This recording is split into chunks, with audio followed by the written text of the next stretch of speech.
clients. There you go. Blow this up. I got a little video, and then I'm going to talk over it. All right, so I am Corey Myers, and I am the owner of Lubbock Consulting. And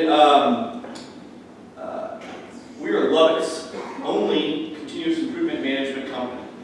So you started a business, you filled out your IRS forms and filed with the Secretary of State, maybe rent or own a building in town. You definitely have some trucks and some equipment and some lovely employees.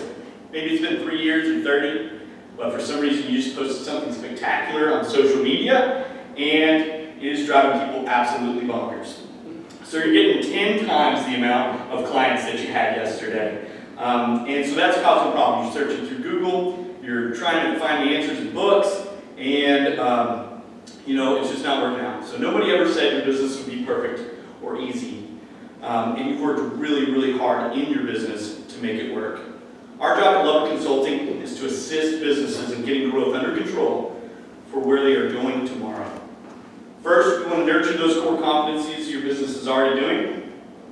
And then second, we want to cultivate new revenue streams that will pair well with your current business offerings. Think peanut butter and jelly. Next, together we'll eliminate waste, reduce your overhead costs, and put more time and cash flow back on the table.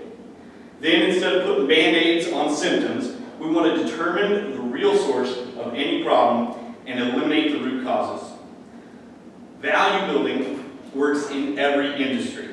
I'm often asked which particular industry I work in, and I have to say all of them. To grow in any industry, you have to look at things like financial performance, growth potential, and structure, which determines your dependency on one or more employees, suppliers, or clients that could pose a risk to your business.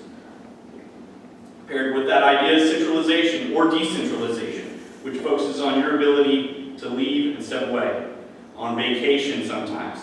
So you need that recurring revenue to do that. You need a somewhat monopolistic approach to your market share, and you need to make sure that your employee and customer satisfaction is high. So, how do we start? For beginning, we need to take a look at your current operations. We determine your metrics, benchmarks, and priorities to set a plan in motion. Then Lubbock Consulting directly assists our clients through initiative implementation together. Continuous improvement, sometimes called operational excellence, focuses on the business's operations to lower overhead waste, improve functionality, and improve overall cohesion of the business units within the company. Lubbock Consulting has worked with many industries over the last few years, including construction, with golf instructors, wineries, distilleries, equipment manufacturing companies, and even a color laser engraving business, which we got a cup today. During our initial strategic processes, we're able to guide the clients towards custom projects or custom retainer approaches. Projects would include any function that's satisfied with an acute solution, such as a computer application that eliminates duplicate work.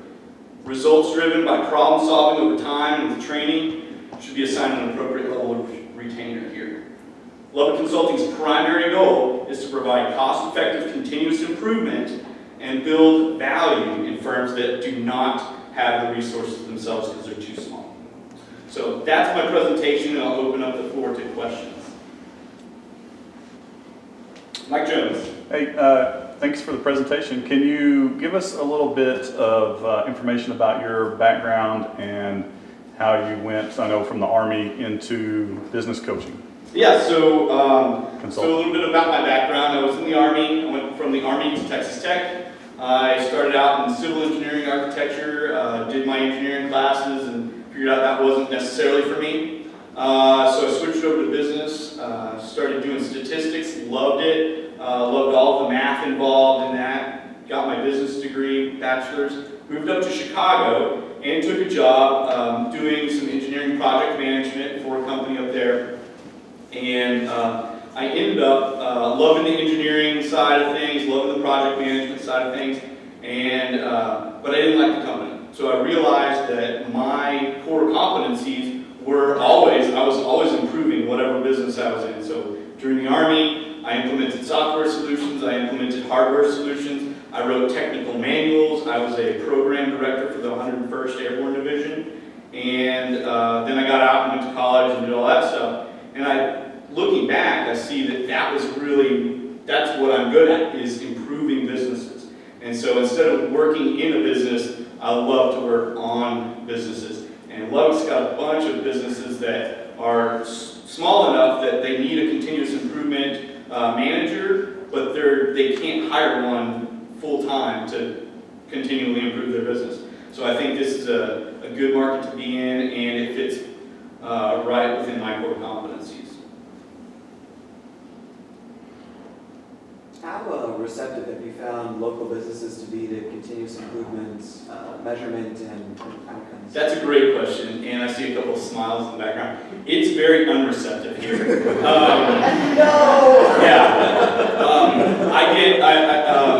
Not to be negative, but I get the, okay, you're 32 years old. I've been in business for 32 years kind of attitude. And I think one of the things is just education and learning about how to utilize your core competencies as a business, whether you're in insurance or whether you're in marketing or whatever, you're good at these things and you're really good at them. But some of the other things you might need some help. So when you hire a business manager for your office and things like that, that's what you're doing. You're just able to hire that person full-time, paid an hourly or salary, and this is a little bit different. These are those things those aren't in the core competencies of your business. Maybe you run an accounting firm and you need an outsourced IT department because you're running a small accounting firm. That's perfectly fine. This is the same kind of idea. It's just with those projects that you're only going to bring in someone for a short period of time, and then we're going to back off and let you run your business more effectively and efficiently. So I would love for Lubbock to be more receptive, and I think we're getting there. I think there's a lot of hope and a lot of, it just comes with education and comes with that, understanding that these other markets are doing these things and we've got to grow as a community. And that's what we're doing downtown. You see it, stuff's popping up, and it really is a growing community. We've got lots of new restaurants that aren't franchises, that are just awesome food and awesome atmosphere and things like that. We've got wineries popping up everywhere, which is one of my favorite things. From a business standpoint, of course. But we've got all these new businesses, and so they're bringing in those new kind of ideas and on how to operate as well. So, Mike Jones again. Along the same lines, that's a great question.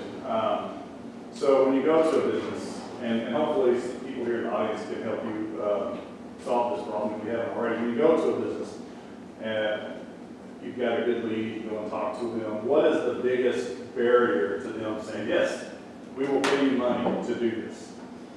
Well, I think a lot of times it's financing and cash flow. A lot of businesses don't necessarily budget in for an outside consulting. They say, well, we don't have enough money to hire someone already, and then they allocate those funds somewhere else.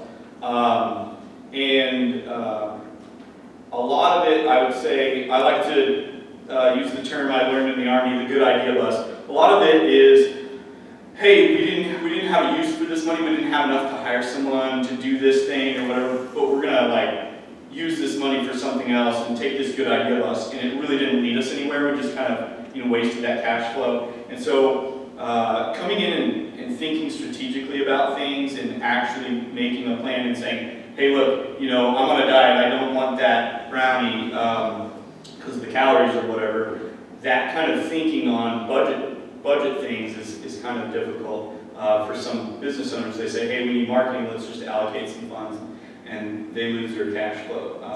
So it's, there's all, and I run in, that's just one random, simplified answer to that. But I think a lot of it is just cash flow and being prepared for a consultant to come in the door. Do you think it's a problem with the perception of the value proposition?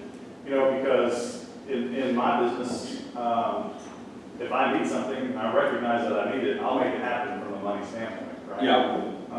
And if it is a perception problem of the value proposition, how do you Well, learn that? Yeah, and I think that's difficult for me because most of my clients, and we've talked before, so I'm refreshing everybody in the audience, but most of my clients have been outside of town because I was from Chicago. I've got clients in Austin, Texas, in Dallas, and all these other things, so I'm growing the Lubbock market because this is my hometown. But the issue is I can walk in the door and I don't feel like a bad salesman over somewhere else because they have that value idea in their head already. So I just say, hey, I do Lean Six Sigma black belts, and they say, oh, come on. Well, when I say Lean Six Sigma black belt in Lubbock, Texas, because of the value that they have, they ask if I'm going to do karate. So that's one of the things, I don't even mention it anymore. And so yeah, it's a value proposition. If you're going to make it happen, there's several businesses that are in the tube or whatever, and they're ready to go, but they're waiting for something. And if it's a value issue, then that's my issue. I've got to overcome that a little bit. Yes. So thank you for your presentation. I think, what you do is like, getting a new set of golf clubs is fun short term, but golf lessons enjoyable long term. Yes. So what do you think in Lubbock is when it comes to business processes? What is the biggest mistake you see in Lubbock specifically? The biggest mistake I see is, again, that good idea bus. One of the things is we have those core competencies. I see a lot of people say, hey, look, I worked for we're just going to throw this out there, a roofing company. And I didn't like my boss, so I'm going to start my own roofing company. And they don't necessarily have the other building blocks of the business. So yeah, you can file with the IRS, and you can file with the Secretary of State, and you can do all those things. You can maybe open up a QuickBooks account and start throwing money in there. And yeah, you can sell, but where are you headed in the next 5 years? Where are you headed in the next year? Paul's giving great answers to those questions because he's got a team, and him and along with those other people are thinking about that. Here in Lubbock, I feel like there's a lot of people that are thinking that way. They're thinking 3 and 5 years or 10 years ahead. But the biggest problem I see is a lot of these smaller businesses that I go and see are not thinking that way. And I think that's the biggest hurdle too, is to think, hey, we want to educate our employees so that they're going to, we've got a retention plan, we've got a succession plan, things like that. Hey, who's going to be the next CEO of this company? Well, we don't even have a CEO. We just have an owner and a couple of employees right now. So we're going to put that on the shelf until the very last minute. And so they're not really thinking ahead. I think that's the biggest problem I see, is the thinking ahead and actually sitting down and putting strategic filters in play and making sure that those things are happening effectively. Yes. Do you partner up with other businesses, like ones that you recommend you can go into? Yes. In fact, as a one-man show myself, I have to rely on other businesses for some of the projects that I put into play. So if it's a straight recommendation, I can do that for different businesses. And then if it's a project that I'm going to have to manage, then I'll manage that project alongside of that other business, just depending on the implementation of that. So yeah, I partner a lot. So. Are there any parts of your business model that are performance-based or could be performance-based? I'm just trying to think about this inability of being able to kind of get your foot in the door, where you would say, the efficiencies that I am able to bring to you, that's where my payment comes out of, or something like that. Yeah, in fact, that's one of the models for the project. So what I'll do is I'll calculate a pretty solid ROI on projects.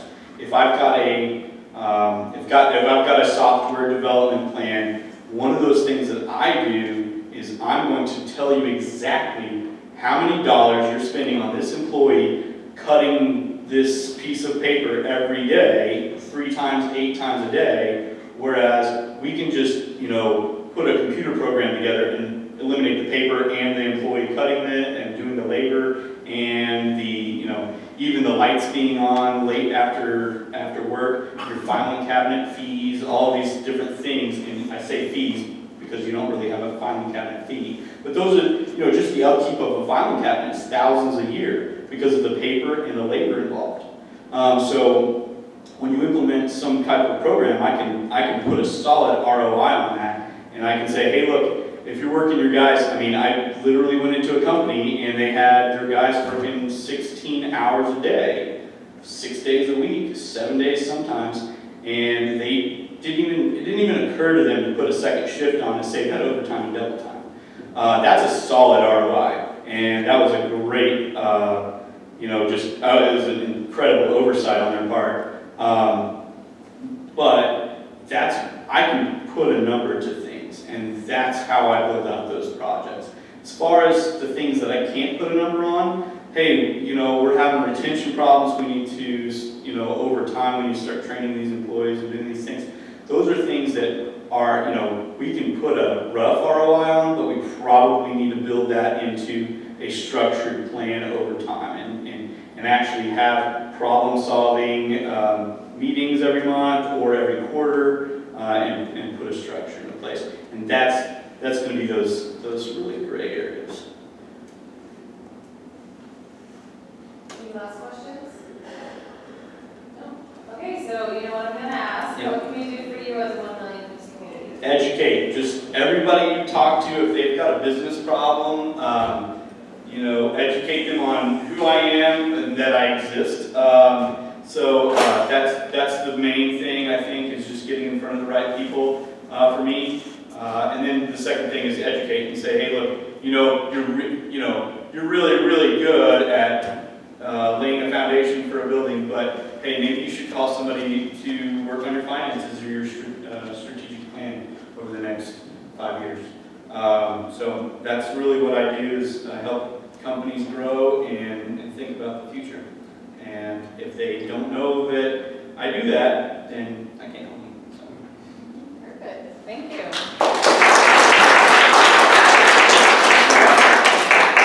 We appreciate you guys, and we have a little gift for you.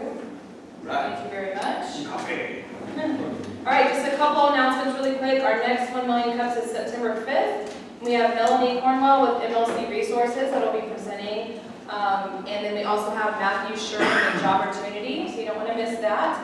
We do have some openings for October, November, December. We are going to start bringing back some of our accelerator companies that have presented maybe in the past to kind of show you where they are, so that's going to be kind of cool. We'll throw them in there and just kind of where are they now, so you can ask lots of questions. But if you have anybody that would like to present or you know anybody, please let us know.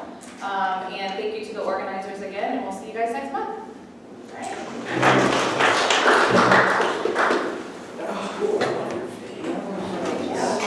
Yeah,